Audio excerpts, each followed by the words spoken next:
RK music presents. अपना नाम लेते हैं, लेकिन गोविंद जब तक हमारे ऊपर हाथ नहीं रखते तब तक कुछ भी नहीं हो पाता है। कबीरा सब जग निर्धना, धनवंता नहीं कोई, धनवंता सोई जानिए, जाको राम नाम धन होए। धनवान तो भैया वही है जिस व्यक्ति ने गोविंद के नाम के धन को कमा लिया, वही तो धनी है। आध्यात्मिक ताप, आदि दैविक, आदि भौतिक, तीनों तापों को विनष्ट करने की जिसके अंदर शक्ति है, ऐसे गोविंद को हम प्रणाम करते हैं। श्री कृष्णाय वयम नुमः, ऐसे गोविंद की हम वंदना करते हैं। श्रीमद् भागवत जी के प्रधान देवता गोविंद है ना, इसीलिए भागवत जी में प्रथम श्लोक में गोविंद की वंदना की गई और दूसरे श्लोक में सुखदेव जी की वंदना की गई,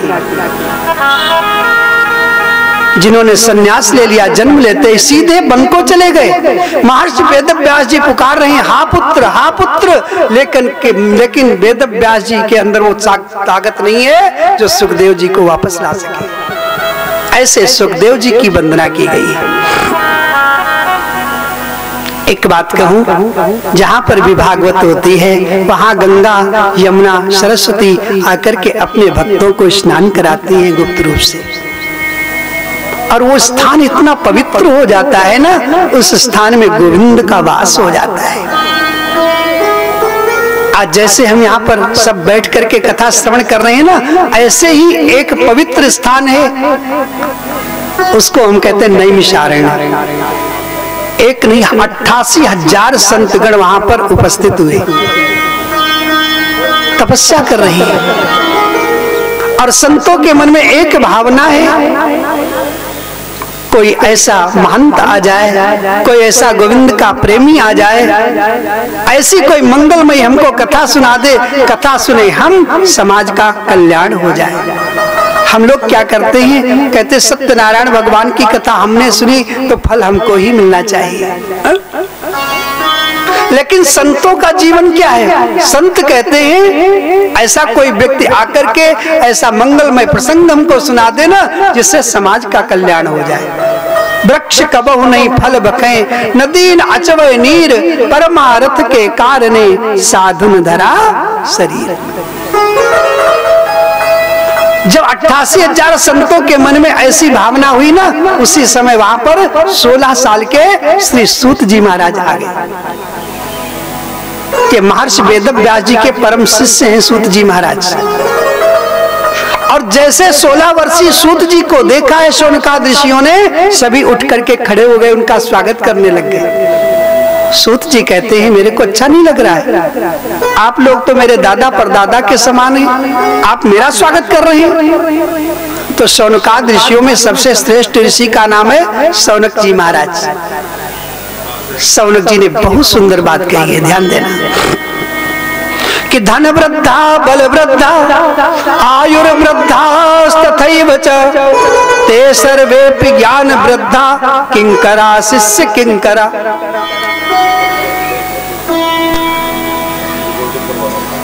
कहते हैं शौनक जी, कोई धन में बड़ा होता है उसको धनवान कहते हैं, कोई बल में बड़ा होता है उसको बलवान कहते हैं, लेकिन मैं सबसे बड़ा उसको जानता हूँ, समझता हूँ जो ज्ञान में बड़ा है। महाराज आप देखने में तो छोटे हैं, लेकिन आपके अंदर जो ज्ञान भरा हुआ है ना, करोड़ों सूर्य के समान है। इसलिए ऐसी कोई मंगलमयी हमको कथा सुनाओ जिस कथा को हम सुने समाज का कल्याण हो जाए। इस बात को सुनकर के श्री सूत जी महाराज गदगद हो गए। शौनक जी ने कहा, कृष्ण प्राप्ति कर्म शाश्वत साधनम तद्दुदाधुना। ऐसा कोई मंगलमय प्रसंग सुनाओ जिससे गोविंद के चरणों में प्रेम हो जाए। सूत जी गदगद होकर के कहते हैं, शौनकादि ऋषियों, आप लोगों ने जो प्रश्न किया ना, अपने लिए नहीं किया, ये तो समाज के कल्याण के लिए किया है। कितनी सुंदर बात कही है सूत जी ने। और आपको एक बात कहूं, संतों के पास जाकर के कभी भी गृहस्थ जीवन की चर्चा मत करना। संतों के पास जाकर के कभी ये मत कहना हमारे बेटा होगा या नहीं होगा। हमारे पति की फैक्ट्री चलेगी या नहीं चलेगी? अगर आपको संत, सच्चे संत के दर्शन हो गए ना, तो सब कुछ अपने आप ही हो जाएगा। महाभारत में लिखा है, संतों का क्षण और अन्न का कण कभी बर्बाद नहीं करना चाहिए। जीवन में हमेशा प्रयास करना, थाली में जो हमको भोग दिया गया है ना, उसका एक कण भी बर्बाद न हो जाए। हमारे कारण संतों का एक क्षण भी बर्बाद न हो जाए। संतों के पास जाकर के बस एक यही प्रश्न करना, गोविंद के चरणों में प्रेम कैसे हो, कन्हैया के चरणों में प्रीति कैसे हो। और यही प्रश्न तो सौनक जी ने किया। कृष्ण के चरणों में प्रेम कैसे हो, ऐसा कोई साधन बता दो। सुनकर के सूत जी महाराज गदगद हो गए और कहते हैं, देखो कुछ लोग जन्म लेते हैं, बड़े होते हैं और वृद्ध हो जाते हैं, चले जाते हैं। मैंने जीवन क्यों लिया? इन पहलुओं को जानने का कभी हमको अवसर प्राप्त ही नहीं हुआ। ऐसे ऐसे लोगों को देखा है मैंने, 5-5, 6-6 घंटे बैठ करके ताश खेलते, जुआ खेलते, और उन्हीं को अगर कार्ड दे दो, भैया कथा में आ जाना, तो 20 बार घड़ी देखेंगे। 2 घंटे हो गए, 3 घंटे हो गए, 4 घंटे हो गए, अब तो जाना ही है घर। ऐसी हमारी दुष्प्रवृत्तियां हो गई हैं। ऐसे लोगों के लिए क्या है, काल ब्याल मुख ग्रास त्रास निर्नाश है तबे। हमारा जीवन क्या है? एक अजगर नाम का सर्प मुख फैला करके बैठा हुआ है। उस अजगर के मुख में हम बैठे हुए हैं। कब तक जीवित हैं? जब तक वो मुख बंद नहीं कर लेता। इसी तरह निरंतर 24 घंटे हमारे ऊपर काल मंडराता रहता है। कब काल हावी हो जाए, कब मेरा प्राणांत हो जाए, एक क्षण का भी भरोसा नहीं। लेकिन योजनाएं तो इतनी लंबी चौड़ी हम लोग बना देते हैं। रात्रि में सो रहे हैं, मन में विचार करते, एक फैक्ट्री है, भगवान करे 2 हो जाए, 3 हो जाए, 200 नौकर हो जाए, 400 हो जाए। सुबह बंबई में नाश्ता करें, दोपहर को दिल्ली में भोजन करें, कलकत्ता में रात्रि में विश्राम करें। रात में सोच रहे हैं और सोचते सोचते ही हार्ट फेल हो गया, सब कुछ यही रह गया। हम सोचते ज्यादा हैं, करते कम है। चिंता ज्यादा करते हैं और चिंतन बिल्कुल नहीं करते। चिंता किसकी होती है? संसार की। और चिंतन किसका होता है? मेरे गोविंद का। अब चिंता मिटे कैसे और चिंतन बढ़े कैसे, यही तो मेरे को भागवत बताती है। प्रातःकाल कौशिक जी बता रहे थे, क सदा का कथा लोके क काचा कामड़े महान, ये श्लोक बोला था उन्होंने। सुखदेव स्वामी भागवत की कथा श्रवण कराने के लिए जब बैठे परीक्षित जी को ना, तो देवताओं ने अमृत कलश लेकर के देना चाहा, इनको अमृत पिला दो, अमर हो जाए, हमको भागवत सुना दो। लेकिन सुखदेव जो स्वामी ने मना कर दिया। देवताओं ने ब्रह्मा जी से शिकायत की। ब्रह्मा जी ने धर्म का तराजू लेकर के तौला है ग्रंथों को। एक तराजू के ऊपर भागवत जी को रखा और एक तराजू के ऊपर सभी ग्रंथों को रख दिया।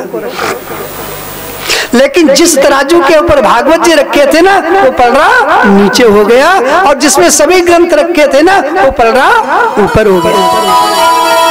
ब्रह्मा जी कहते हैं ये कोई ग्रंथ नहीं है, ये कोई पोथी नहीं है, तो क्या है? श्रीमद् भागवताख्योयम प्रत्यक्षम कृष्ण एव ही। ब्रह्मा जी ने कहा साक्षात कृष्ण स्वरूप श्रीमद् भागवत है। इसका जो एक बार जीवन में श्रवण कर लेता है भाई बहनों, उसका जीवन धन्य हो जाता है। नारद जी ने जन जन में प्रचार प्रसार करने के लिए अपने पिता ब्रह्मा जी से भागवत की कथा का अध्ययन किया था। लेकिन सप्ताह श्रवण विधि क्या है, ये तो नारद जी ने सनत कुमारों से सुनी है। सौनक जी ने प्रश्न कर दिया, महाराज एक बात बताओ, नारद जी को श्राप लगा है, कहीं बैठते ही नहीं एक जगह, नारद जी घूमते रहते। और सनत कुमार जो चारों भाई है ना, बद्रीनाथ धाम छोड़ करके जाते ही नहीं। और भागवत की कथा तो भैया ऐसी है, थोड़ा सा भी मन अगर चंचल हो जाए ना तो समझ में आती ही नहीं। हाँ, तो 7 दिन नारद जी ने भागवत की कथा कैसे बैठ करके सुनी? कितना सुंदर प्रश्न कर दिया। और कथा में कुछ नियम भी बताए गए हैं, ध्यान देना। कथा का पहला नियम क्या है? सुंदर स्थान होना चाहिए। ऐसा स्थान हो बाहर की आवाज ना आए। जब बाहर की आवाज आती है ना, श्रोता और वक्ता दोनों में विक्षेप होता है। पहला नियम है। दूसरा है भागवत का गान, भागवत को सुंदर शब्दों में गाया जाए। तीसरा है ज्ञान, ज्ञान पूर्वक श्रवण किया जाए भागवत जी को। चौथी बात है ध्यान, एकदम एकाग्र मन होकर के गोविंद की कथा सुनो। और 5वीं बात है कान, एकदम भागवत में आपके कान जुड़ जाएं, फिर आप देख लेना गोविंद की जरूर आपको प्राप्ति हो जाएगी। 5 चीजों का ध्यान रखिए। अब सनत कुमार तो ऐसे संत हैं कहीं जाते ही नहीं, नारद जी ऐसे संत हैं जो एक जगह बैठते ही नहीं। तो नारद जी ने 7 दिन बैठ करके भागवत की कथा कैसे सुनी और कहां सुनी, ये बताने की कृपा करें। सूत जी महाराज कहते हैं एक बार की बात है, देवर्षि नारद बड़ी तेज से दौड़ते हुए जा रहे, भागते भागते बद्रीनाथ धाम पहुंच गए। और बद्रीनाथ धाम में ही चारों भाई बैठे, सनक, सनंदन, सनातन, सनत कुमार ब्रह्मा जी के मानस पुत्र हैं। नारद जी दुखी होकर के भागते हुए जा रही। चारों भाइयों ने पुकारा, नारद कहाँ जा रहे हो? नारद जी आए और चारों भाइयों के चरणों में गिर पड़े, हाथ जोड़ करके कहते हैं कि अहम तो पृथ्वी ज्ञातो ज्ञात्वा सर्वोत्तमामिति पुष्करम च प्रयागम च काशी गोदावरी तथा। नारद जी कहते सबसे श्रेष्ठ मैंने मृत्यु लोक को समझा, मृत्यु लोक को श्रेष्ठ समझ करके पृथ्वी पर आया, हरि क्षेत्र गया, कुरुक्षेत्र गया, सेतुबंध रामेश्वरम गया। लेकिन सच कहता हूं सनत कुमार जी, कहीं भी मेरे को शांति नहीं मिली। सनत कुमार जी ने कहा ऐसा क्यों? नारद जी कहते ना पश्यम कुत्रचिच्छामि मनः संतोषकारकम कलिना धर्म मित्रेण धरेयम बाधिताधुना। कोई सत्य बोलता ही नहीं है, ध्यान देना। नारद जी कह रहे हैं लोगों की ऐसी बुद्धि बेकार हो गई है, कलयुग में कोई व्यक्ति सत्य बोलना चाहता ही नहीं। और एक बार सत्य बोल देता है ना तो कहता हरिश्चंद्र जी के बाद दूसरा नंबर हमारे है भैया। और झूठ के लिए तो पूछो ही नहीं, प्रातः काल उठते हैं झूठ बोलते जाते हैं। कहीं अगर पकड़ लिया तुमने झूठ बोला, ये भगवान की इच्छा थी, भगवान की इच्छा थी, झूठ निकल गया। ऐसी दुष्प्रवृत्तियां हो गई हैं लोगों के मन में।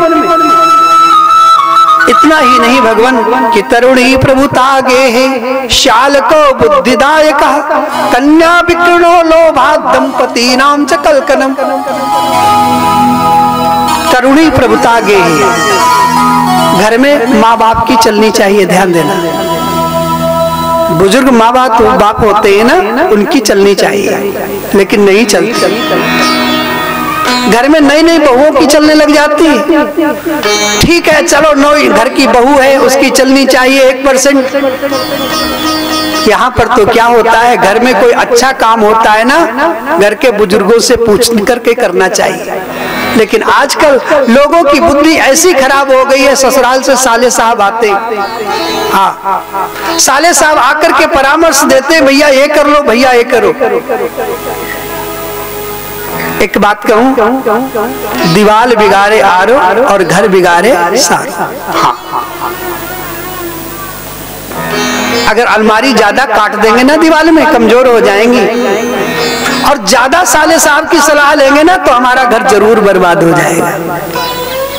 हाँ जरूर लेना चाहिए, घर का सदस्य वो भी है, लेकिन सबसे पहले माता पिता को बिठाओ, माता पिता से परामर्श लो, उसके बाद साले साहब को भी बुला लो।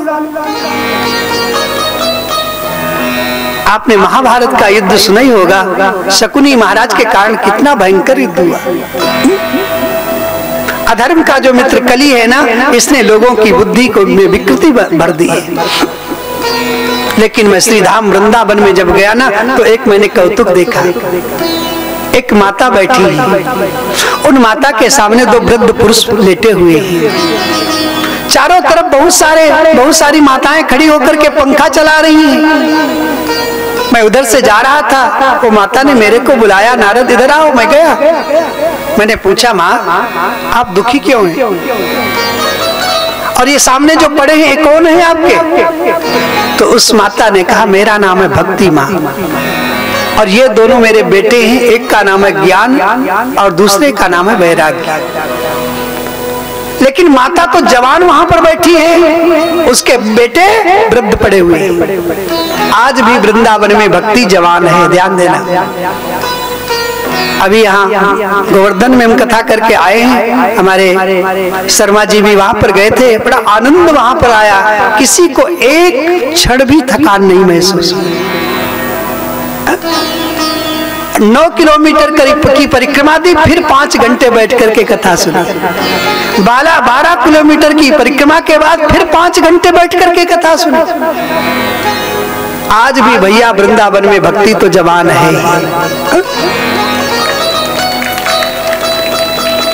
आप सब लोग जाते हैं वृंदावन, वहां तो राधे ही राधे है और कोई है ही नहीं, और राधे की बिना तो गोविंद भी आधे हैं।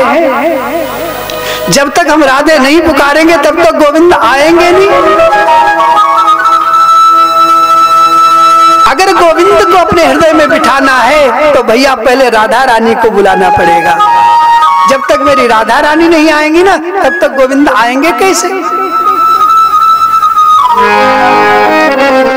और एक बात बताऊं आपको, भजन में जो ताली बजाता है उसका मैंने बताया था ना, पाप निकल जाते। एक और बड़ी विचित्र बात है, आप 7 दिन भागवत की कथा सुनो, भजन में ताली बजाओ, पहले दिन किसी पंडित जी को जाकर के अपनी हस्तरेखा दिखा देना। पंडित जी कहेंगे अरे बाप रे, ये राहु वाली रेखा तो बड़ी तुम्हारी टेढ़ी है। आपको कहीं भी जाने की आवश्यकता नहीं है, सीधे भागवत जी में आकर के बैठ जाना और 7 दिन ताली बजाना। 7 दिन के बाद जाकर के दिखाना रेखा, वही आपकी टेढ़ी रेखा सीधी हो जाएगी। लेकिन बार बार इंची टेप लेकर के नापना नहीं, बार बार हाथ नहीं देखना। 7 दिन में आपकी टेढ़ी बेड़ी रेखा सब सीधी हो जाएगी। तो फिर संकोच काहे का, थोड़ा सा हाथ ऊपर उठाते हैं और बड़े प्रेम से भाव से राधा रानी को बुला लेते हैं यहाँ पर।